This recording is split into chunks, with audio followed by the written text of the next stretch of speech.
نحمده ونستعينه ونؤمن به ونتوكل عليه ونعوذ بالله من شرور أنفسنا ومن سيئات أعمالنا من يهد الله فهو المهتدي ومن يضلل فلن تجد له وليا مرشدا أشهد أن لا إله إلا الله وحده لا شريك له وأشهد أن محمدا عبده ورسوله أرسله بالهدى ودين الحق ليظهره على الدين كله ولو كره المشركون اللهم صل على محمد وعلى آل محمد كما صليت وباركت على إبراهيم وعلى آل إبراهيم إنك حميد مجيد أما بعد فإن أصدق الحديث كتاب الله وخير السنن سنن محمد صلى الله عليه وسلم وشر الأمور محدثاتها وكل بدعة ضلالة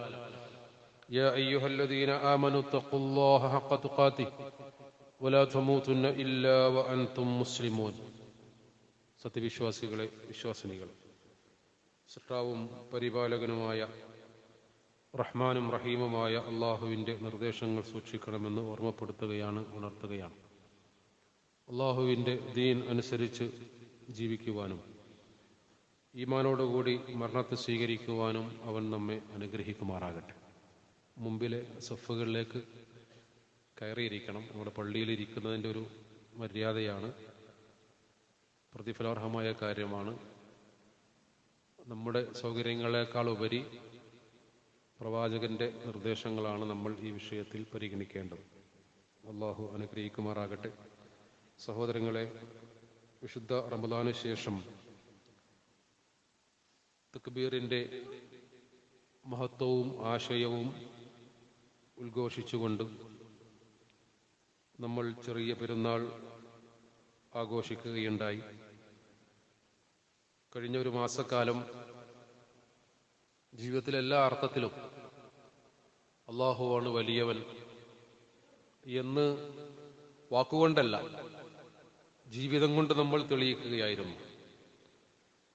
അത് നമ്മുടെ ശീലങ്ങളിലും ഇഷ്ടങ്ങളിലും ആരാധനകളിലുമൊക്കെ അല്ലാഹുവോട് നമ്മൾ പാപമോചനത്തിനു വേണ്ടി കേണപേക്ഷിച്ചു.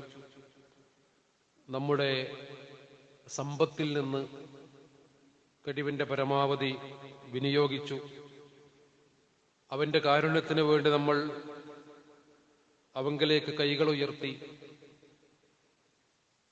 അവൻ പറഞ്ഞ രൂപത്തിൽ ഭക്ഷണം കഴിക്കാൻ പറയുന്ന സമയത്ത് ഭക്ഷണം കഴിച്ചു, കഴിക്കാൻ പാടില്ല എന്ന് പറയുന്ന സമയത്ത് അതൊക്കെ ഉപേക്ഷിച്ചു. നമ്മുടെ ആഗ്രഹങ്ങളെയൊക്കെ മാറ്റിവെച്ചു. വിശുദ്ധ ഖുർആൻ സൂറത്ത് തൗബയിലെ 104-ാമത്തെ ആയത്തിൽ പറയുന്നുണ്ട്, അലം യഅലമു അന്നല്ലാഹു വയഖ്ബലു തൗബത അൻ ഇബാദിഹി. അല്ലാഹു തന്നെയാണ് തന്റെ അടിമകളുടെ പശ്ചാത്താപം സ്വീകരിക്കുകയും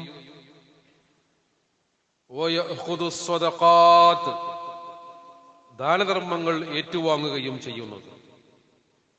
അതൊക്കെ പഠിച്ചവനാണ്. അല്ലാഹു തന്നെയാണ് പശ്ചാത്താപം ഏറെ സ്വീകരിക്കുന്നവനും തവ്വാബും റഹീമുമായുള്ളവൻ, കരുണ ചെയ്യുന്നവൻ, പശ്ചാത്താപം സ്വീകരിക്കുന്നവൻ. ഇതിൽ പൂർണ്ണമായി വിശ്വസിച്ചുകൊണ്ടാണ് കഴിഞ്ഞ ഒരു മാസക്കാലം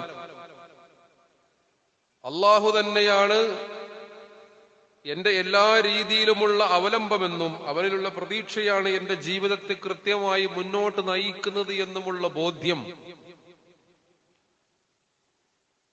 അത് കഴിഞ്ഞപ്പോൾ അതിന്റെ ഏറ്റവും വലിയ പ്രഖ്യാപനമാണ് തക്ബീർ മുഴക്കിക്കൊണ്ട് നമ്മൾ ശവ്വാൽ പിറവിയോടുകൂടി പെരുന്നാൾ ആഘോഷത്തിലേക്ക് പ്രവേശിച്ചത്. അല്ലാഹു അക്ബർ എന്ന് പറഞ്ഞാൽ അല്ലാഹുവാണ് വലിയവൻ. അർത്ഥം അറിയാത്തവരാരുമില്ല. അതൊരു തിയറിയല്ല. ആ പ്രഖ്യാപനം അതിന്റെ പ്രാക്ടിക്കൽ സൈഡിലാണ് ഇസ്ലാം നമ്മളെ പഠിപ്പിക്കുന്നത്. എന്റെ ശീലങ്ങളും എന്റെ ഇഷ്ടങ്ങളും എന്റെ ആഗ്രഹങ്ങളും എന്റെ സ്വപ്നങ്ങളും ഞാൻ കാണുന്ന ഈ ജീവിതവും അതുമായി ഇങ്ങനെ മുന്നോട്ട് പോകുമ്പോൾ ഒരുപാട് സ്ഥലങ്ങളിൽ പടച്ചവന്റെ നിർദ്ദേശങ്ങളും വരും, പടപ്പുകളുടെ നിർദ്ദേശങ്ങളും വരും. കുടുംബത്തിന്റെ താല്പര്യങ്ങൾ ഉണ്ടാകും, നബി സല്ലല്ലാഹു അലൈഹി വസല്ലമയുടെ നിർദ്ദേശങ്ങൾ ഉണ്ടാകും, നാട്ടു നടപ്പുണ്ടാകും, വിശുദ്ധ ഖുർആനും പ്രവാചകരെയും പറഞ്ഞ കാര്യങ്ങൾ ഉണ്ടാവും. അവിടെ ഏതാണ് നമ്മൾ തിരഞ്ഞെടുക്കുന്നത് എന്നതാണ് അല്ലാഹു അക്ബറിന്റെ ആശയം. അത് ജീവിതത്തിൽ പ്രയോഗവൽക്കരിക്കുവാൻ നമുക്ക് സാധിക്കുക എന്നതാണ്. അപ്പൊ അതൊരു മാസം കൊണ്ട് അവസാനിക്കേണ്ടതല്ല. നമ്മുടെ പള്ളികളെല്ലാം നിറഞ്ഞു കവിഞ്ഞ് ജമാഅത്ത് നമസ്കാരങ്ങൾക്ക് വളരെ കൂടുതൽ ആളുകൾ പങ്കെടുക്കുന്ന ജമാഅത്തുകൾ, വിശുദ്ധ ഖുർആനുമായി നമുക്ക് വലിയ ബന്ധമുണ്ടായിരുന്നു, പാരായണം, പഠനം. നമ്മുടെ സംസാരമൊക്കെ നമ്മൾ നിയന്ത്രിച്ചു. അനാവശ്യമായ വാക്കുകളിൽ നിന്നും പ്രവർത്തികളിൽ നിന്നും മാറി നിൽക്കാത്തവന് നോമ്പില്ല എന്ന് പറഞ്ഞപ്പോൾ നമ്മൾ അനാവശ്യമായ വാക്കുകളൊക്കെ ഒഴിവാക്കി, അങ്ങനെയുള്ള പ്രവർത്തികളൊക്കെ ഉപേക്ഷിച്ചു. ഇച്ഛകളിൽ നിന്ന്, ദേഹേച്ഛകളിൽ നിന്ന് പരമാവധി അകലം പാലിച്ചു. എല്ലാ മനുഷ്യരെയും പരിഗണിച്ചു. അവസാനത്തെ ഫിത്ർ സക്കാത്ത് പോലും അതാണ്. തുഹ്റത്തൽ ലിസ്വാഇം വതുഅമത്തൽ ലിൽ മസാകീൻ. നോമ്പിൽ ഇനിയും വല്ല അപാകതകളും വന്നു പോയിട്ടുണ്ടോ അത് പരിഹരിക്കാൻ ഫറദ റസൂലുള്ളാഹി സ്വല്ലല്ലാഹു അലൈഹി വസല്ലം അത് നിർബന്ധമാക്കി. തുഹ്റത്തൽ ലിസ്വാഇം വതുഅമത്തൽ ലിൽ മസാകീൻ. പാവങ്ങൾക്കുള്ള ഭക്ഷണം എന്നത് അതിന്റെ ഒരു ഭാഗമാണ്. നോമ്പുകാരന്റെ നോമ്പിൽ വന്നുപോയ അപാകതകൾ പരിഹരിക്കുവാൻ കൂടിയാണത്. അങ്ങനെ എല്ലാ അർത്ഥത്തിലും സഹോദരങ്ങളെ, ആ ഒരു ഊർജം തുടർന്നു പോവുക എന്നതാണ് നമുക്ക് നിർവഹിക്കുവാനുള്ളത്. സമഭാവനയാണ് ഈ നോമ്പിന്റെയും പെരുന്നാളിന്റെയും ഒക്കെ മറ്റൊരു സന്ദേശം എന്ന് പറയുന്നത്. നോമ്പും പെരുന്നാളും സമഭാവനയുടെയും സ്നേഹത്തിന്റെയും ആത്മീയമായ ഔന്നിത്യത്തിന്റെയും പര്യായം കൂടിയാണ്. ലോകത്ത് ഇന്ന് ആവശ്യമുള്ളത് ഈ മൂന്ന് കാര്യങ്ങളാണ്. ലോകത്തിന് ഇന്ന് ആവശ്യമുള്ള മൂന്ന് പ്രധാനപ്പെട്ട കാര്യങ്ങളാണ്. ഒന്ന്, ലോകത്ത് മനുഷ്യർക്കിടയിൽ സമഭാവന നഷ്ടപ്പെട്ടുകൊണ്ടിരിക്കുകയും അത് എങ്ങനെയൊക്കെ നഷ്ടപ്പെടുത്താൻ കഴിയുമോ അതിനു വേണ്ടി ഒളിഞ്ഞും തെളിഞ്ഞുമൊക്കെ സാമൂഹ്യ വിരുദ്ധരായ, രാഷ്ട്രവിരുദ്ധരായ, മനുഷ്യത്വത്തിന് വിരുദ്ധമായി പ്രവർത്തിക്കുന്ന, അനീതിയുടെ വക്താക്കളായ, അക്രമകാരികളായ, യാതൊരു മൂല്യവും ജീവിതത്തിലില്ലാത്ത ആളുകൾ നിറഞ്ഞാടുന്ന ഒരു കാലത്താണ് നമ്മൾ ജീവിക്കുന്നത്. ഇസ്ലാമിലെ ആരാധനാ കർമ്മങ്ങളൊക്കെ നിങ്ങൾ നോക്കൂ. ഇസ്ലാമിലെ ആരാധനാ കർമ്മങ്ങളൊക്കെ എടുത്താൽ അതിന്റെ പ്രത്യേകത അതൊക്കെ വലിയ സാമൂഹികമായ മാനമുള്ള ആരാധനകളാണ്. പ്രധാനപ്പെട്ട ആരാധനകളൊക്കെ എടുത്തു നോക്കൂ. നമസ്കാരത്തിൽ അവിടെ മനുഷ്യർക്കിടയിൽ ഒരു തരംതിരവുമില്ല. അടിമയായിരുന്നാലും ഉടമയായിരുന്നാലും, പാവപ്പെട്ടവനായിരുന്നാലും പണക്കാരനായിരുന്നാലും, വിദ്യാസമ്പന്നനായിരുന്നാലും വിദ്യാഭ്യാസമില്ലാത്തവനായിരുന്നാലും, മുതലാളിയും തൊഴിലാളിയും രാജാവും പ്രജയുമെല്ലാം ഒരേ സഫിൽ, ഒരേ കർമ്മങ്ങൾ, ഒരേ അംഗചലനങ്ങൾ, ഒരേ പ്രാർത്ഥനകൾ, ഒരേ രീതികൾ. കണ്ടോ, നമസ്കാരം ഇസ്ലാമിലെ ഏറ്റവും വലിയ സാമൂഹ്യതയാണ്. അതേപോലെ തന്നെയാണ് നോമ്പിന്റെയും കാര്യങ്ങൾ. ഒരർത്ഥത്തിൽ ആരും അറിയുന്നില്ലെങ്കിലും എല്ലാവരും ഒരേപോലെ. ഇനി ഉംറയും ഹജ്ജും ഒക്കെ എടുത്തു നോക്കൂ. അവിടെയും നമ്മൾ കാണുന്നത് അറബിയെന്നോ അനറബിയെന്നോ വ്യത്യാസമില്ലാതെ, പാശ്ചാത്യനെന്നോ പൗരസ്ത്യനെന്നോ വ്യത്യാസമില്ലാതെ, ധനവാനെന്നോ ദരിദ്രനെന്നോ വ്യത്യാസമില്ലാതെ, സൗദി അറേബ്യയുടെ രാജാവ് ഉംറക്ക് വന്നാലും നമ്മളൊക്കെ ചെയ്യുന്ന കർമ്മങ്ങൾ തന്നെയാണ് ചെയ്യുക. അവിടെയും തവാഫും സഅയുമാണ് നിർവഹിക്കുക. രാജാവും പ്രജയും ഒരുപോലെയാകുന്നു. അതുകൊണ്ട് സക്കാത്ത് എടുത്തു നോക്കൂ. സക്കാത്തിന്റെ കാര്യവും അങ്ങനെ തന്നെയാണ്. അത് സമൂഹത്തിലെ നിരാലംബരായ പാവങ്ങളായ ആളുകൾക്ക് സമ്പന്നരായ ആളുകൾ നൽകേണ്ടുന്ന നിർബന്ധമായ ദാനം. നമ്മുടെ സമൂഹത്തിൽ എത്രമാത്രം അത് പ്രയോഗവൽക്കരിക്കാൻ സാധിക്കുന്നു എന്നത് വേറെ വിഷയം. എങ്കിലും നമ്മുടെ കഴിവിന്റെ പരമാവധി നമ്മുടെ പള്ളികളൊക്കെ കേന്ദ്രീകരിച്ചുള്ള സക്കാത്ത് സെല്ലുകൾ, പരിമിതികളുണ്ട്. അവനവന്റെ കുടുംബത്തിൽ, അയൽപക്കത്ത് വേണ്ടപ്പെട്ട ആളുകളിലൊക്കെ, മഹല്ലിൽ പെടാത്ത ആളുകളിൽ തന്നെ നമ്മൾ സഹായിക്കേണ്ട ആളുകൾ ഉണ്ടാകും, മറ്റു കാര്യങ്ങളൊക്കെ ഉണ്ടാകും. എന്നാലും ഒരു ഓഹരി പലപ്പോഴും നമ്മൾ സകാത്ത് സെല്ലിന് നൽകി അതിനെ പരിപോഷിപ്പിക്കുന്നു. അതും സാമൂഹ്യതയുടെ ഏറ്റവും വലിയൊരു നിദർശനമാണ്. അതുകൊണ്ട് സഹോദരങ്ങളെ, വെറുപ്പുൽപാദിപ്പിക്കുകയും ആവും വിധമെല്ലാം മനുഷ്യർക്കിടയിൽ അകൽച്ച സൃഷ്ടിക്കാൻ ശ്രമിക്കുകയും ചെയ്യുന്ന ഈ കാലത്ത് അതിനാണ് ശാസ്ത്രവും സാങ്കേതിക വിദ്യയും ഒക്കെ ഏറ്റവും കൂടുതൽ ഇന്ന് ഉപയോഗിക്കുന്നത്. സയൻസും ടെക്നോളജിയും ഇന്ന് ഏറ്റവും കൂടുതൽ ഉപയോഗിക്കുന്നത് എങ്ങനെ മനുഷ്യർക്കിടയിൽ വെറുപ്പും അകൽച്ചയും വിദ്വേഷവും വർഗീയതയും വംശീയതയും അക്രമങ്ങളും ഒക്കെ പെരുപ്പിക്കാൻ കഴിയും. അങ്ങനെയാണ്. അതിനിടയിലും വിശ്വാസികളായ ആളുകൾക്കിടയിൽ കാണുന്ന സ്നേഹത്തിന്റെ ഈ തുരുത്തുകളെ നമ്മൾ നട്ട് നനച്ച് വലുതാക്കി വളർത്തിക്കൊണ്ടുവരണം. കേരളത്തെക്കുറിച്ച് ഇല്ലാത്ത ഒരു കഥ, ഒരിക്കലും തന്നെ കേരളവുമായി ബന്ധമില്ലാത്ത, ഒരു പുലബന്ധം പോലും ഇല്ലാത്ത ഒരു കഥ അതൊരു സിനിമയായി പുറത്തിറങ്ങിയപ്പോ ഒരു സമുദായത്തെ മുഴുവൻ ആക്ഷേപിക്കുകയും തരിമ്പ് പോലും സത്യമില്ലാത്ത ആ ഒരു വ്യാജ സൃഷ്ടി ദേശീയ ചാനലിലൂടെ നമ്മുടെ ദേശീയ കേന്ദ്ര ഭരണകൂടം സംപ്രേഷണം ചെയ്യാൻ ആലോചിച്ച് നോക്കൂ നിങ്ങൾ. എങ്ങനെ മനുഷ്യർക്കിടയിൽ വെറുപ്പുണ്ടാക്കി അത് 2 വോട്ടാക്കി മാറ്റാൻ കഴിയുന്ന ആലോചിക്കും. ഈ ആഴ്ച പോലും മലയാളത്തിൽ പുറത്തിറങ്ങിയ പ്രധാനപ്പെട്ട ഒരു ചർച്ച ഇസ്ലാമിനെ അങ്ങേയറ്റം വക്രീകരിക്കുന്ന, പറയുന്ന ആളുടെ പേര് ചിലപ്പോൾ മുഹമ്മദ് എന്നൊക്കെ ആയിരിക്കും, ഇസ്ലാമിന്റെ പേരുള്ള ആളായിരിക്കും.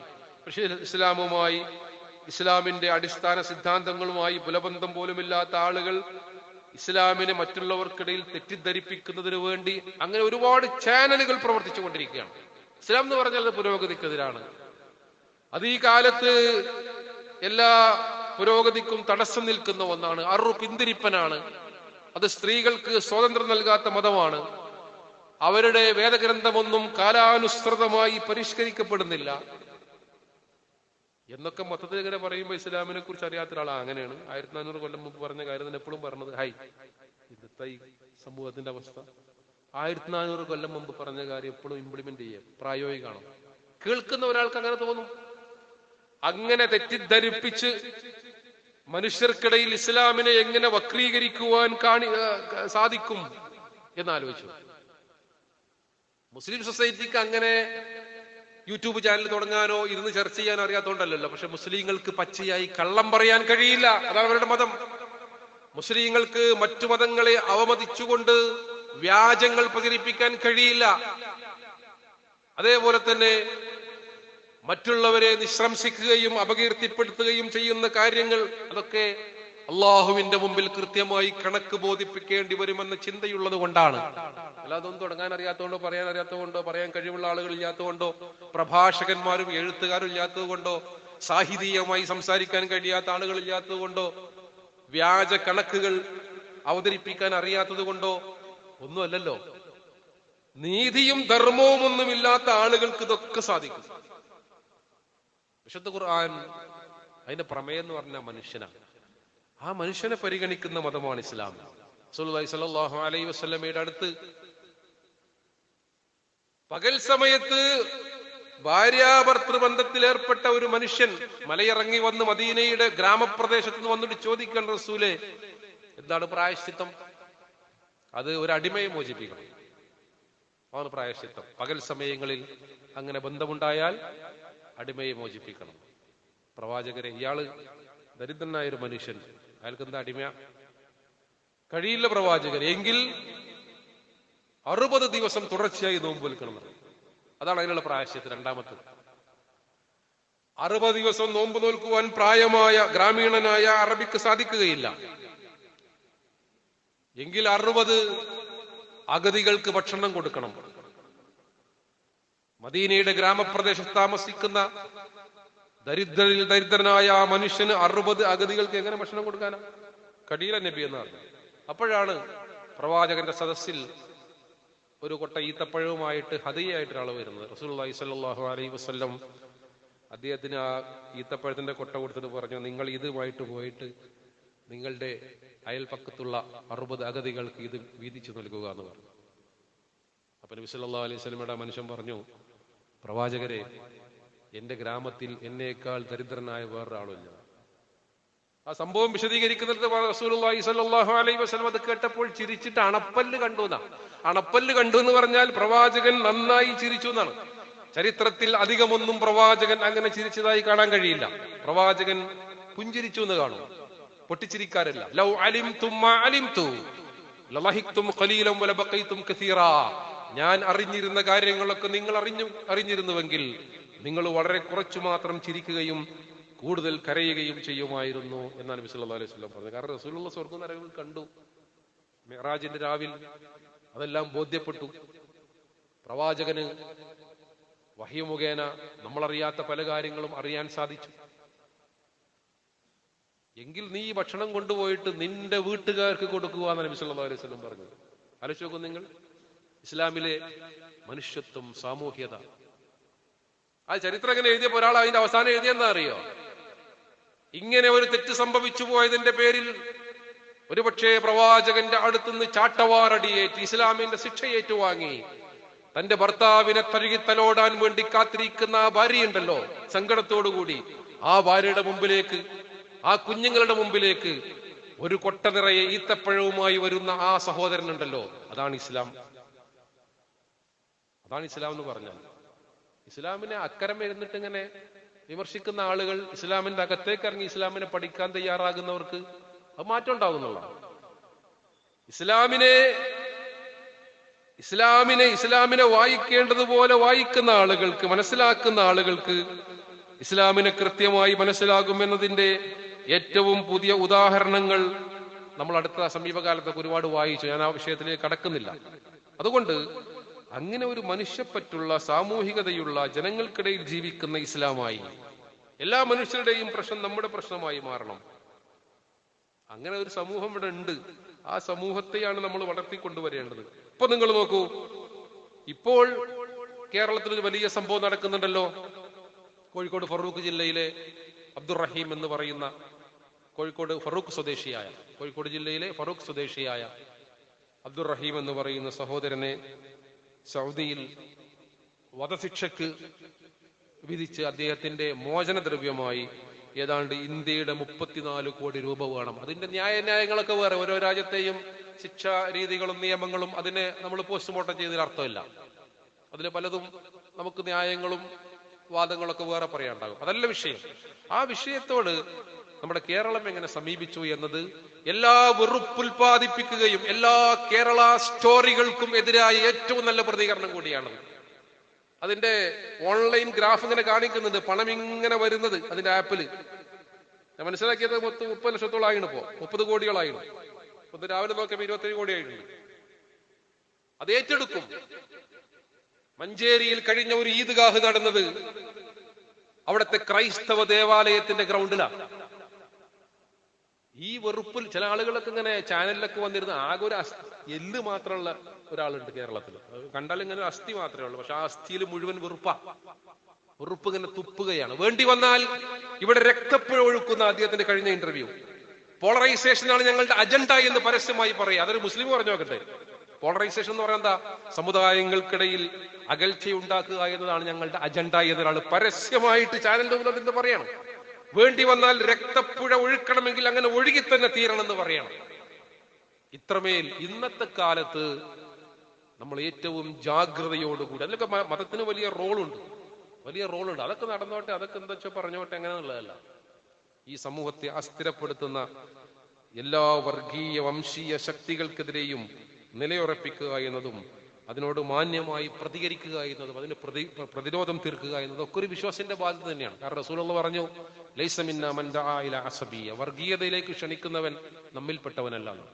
ആ വർഗീയതയ്ക്ക് വേണ്ടി മരിക്കുന്നവനും വർഗീയതയ്ക്ക് വേണ്ടി കൊല്ലപ്പെടുന്നവനും നമ്മിൽപ്പെട്ടവനല്ല, കൊല്ലുന്നവനും നമ്മിൽപ്പെട്ടവനല്ല. കൊല്ലുന്നവനും കൊല്ലപ്പെടുന്നവനും നമ്മിൽപ്പെട്ടവനല്ല, വർഗീയതയ്ക്ക് വേണ്ടി. മറ്റുള്ളവരുടെ അക്രമത്തിന് കൂട്ടുനിൽക്കുക എന്നതാണ് വർഗീയത എന്ന് റസൂലുള്ളാഹി പറഞ്ഞ നിർവചനമുണ്ട്.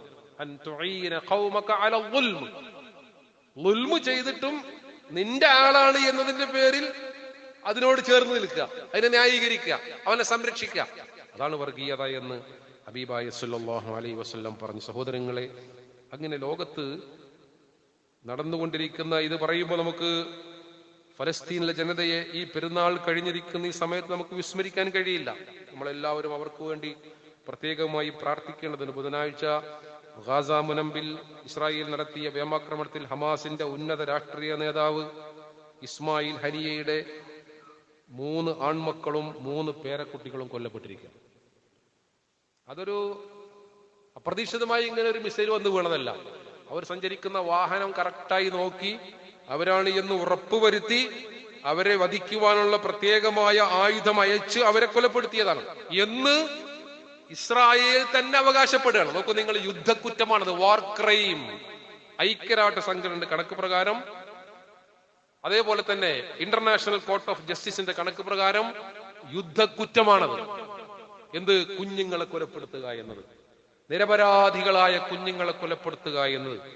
ഇസ്മായിൽ ഹനിയ ഖത്തറിൽ വെച്ചുകൊണ്ട് പ്രതികരിച്ചത്, ഈ രാജ്യത്തിന്റെ മോചനത്തിനു വേണ്ടി എത്രയോ മനുഷ്യർ ശുഹദാക്കളായി, എന്റെ മക്കളും അതിലൊരു കണ്ണിയായി ചേർന്നു എന്ന് മാത്രമാണ് അദ്ദേഹം പ്രതികരിച്ചത്.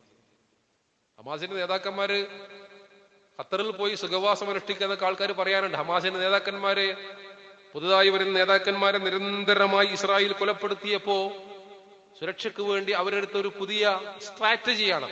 അതിൽ അവർക്ക് അവരുടേതായ ന്യായമുണ്ടാകും. എന്തായിരുന്നാലും നിരപരാധികളായ ആളുകൾ, ഇസ്മായിൽ ഹനിയ അങ്ങനെ സുഖമായി ഖത്തറിൽ ഇരിക്കുകയാണെങ്കിൽ അദ്ദേഹത്തിന്റെ കുടുംബം മൊത്തം അവിടെ ആകുമായിരുന്നല്ലോ. അദ്ദേഹത്തിന്റെ ഭാര്യയും മക്കളും പേരക്കുട്ടികളൊക്കെ ഇവിടെ തന്നെയാണ്, ഫലസ്തീനിലാണുള്ളത്.